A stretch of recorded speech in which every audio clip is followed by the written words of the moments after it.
Let's look at Deuteronomy chapter 29. These are the terms of the covenant the Lord commanded Moses to make with the Israelites while they were in the land of Moab. In addition to the covenant he had made with them in Mount Sinai. Moses summoned all the Israelites and said to them, "You have seen with your own eyes everything the Lord did in the land of Egypt, to Pharaoh and all his servants and to his whole country. All the great tests of strength, the miraculous signs, and the amazing wonders.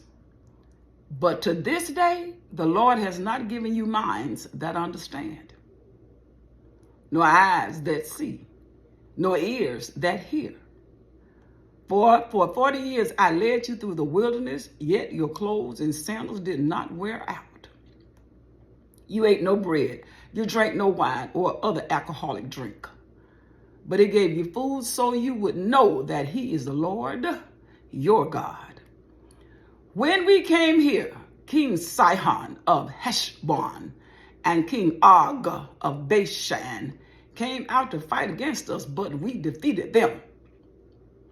We took their land and gave it to the tribes of Reuben and Gad and to the half tribe of Manasseh as their grant of land. Therefore, obey the terms of this covenant so that you will prosper in everything you do.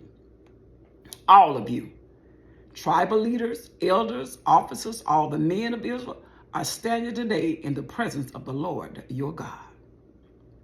Your little ones and your wives are with you, as well as the foreigners living among you who chopped your wood and carried your water. You are standing here today to enter into the covenant of the Lord your God. The Lord is making this covenant, including the curses. By entering into the covenant today, he will establish you as his people and confirm that he is your God, just as he promised you and as he swore to your ancestors, Abraham, Isaac, and Jacob. But you are not the only ones with whom I am making this covenant with its curses. I am making this covenant both with you who stand here today and in the presence of the Lord, our God, and also with the future generations who are not standing here today. You remember how we lived in the land of Egypt and how we traveled through the lands of enemy nations as we left? You have seen their detestable practices and their idols, made of wood, stone, silver, and gold. I am making this covenant with you so that no one among you, no man, woman, clan, or tribe, will turn away from the Lord our God to worship these gods of other nations, and so that no root among you bear bitter and poisonous fruit. Those who hear the warnings of this curse should not congratulate themselves, thinking, I am safe, even though I am following the desires of my own stubborn heart. This would lead to utter ruin. The Lord would never pardon such people. Instead, his anger and jealousy will burn against them. All the curses written in this book will come down on them, all of them.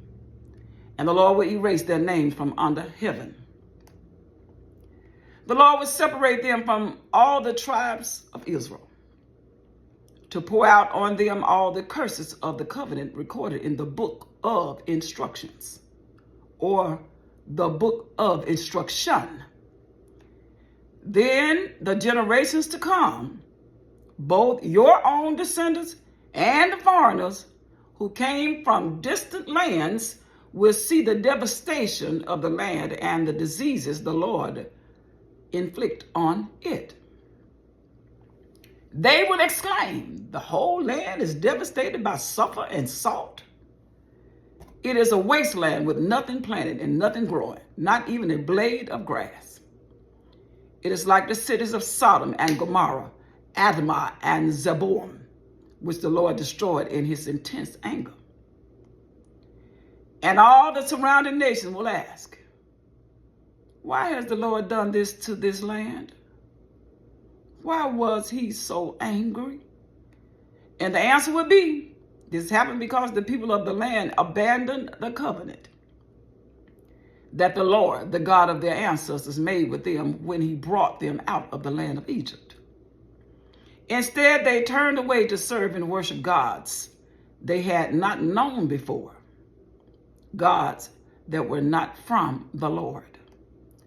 That is why the Lord's anger is burned against this land, bringing down on it every curse recorded in this book. In great anger and fury, the Lord uprooted his people from their land and banished them to another land where they still live today. The Lord our God has secrets known to no one. We are not accountable for them, but we and our children are accountable forever for all that he has revealed to us, so that we may obey all the terms of these instructions. This is Deuteronomy chapter 29.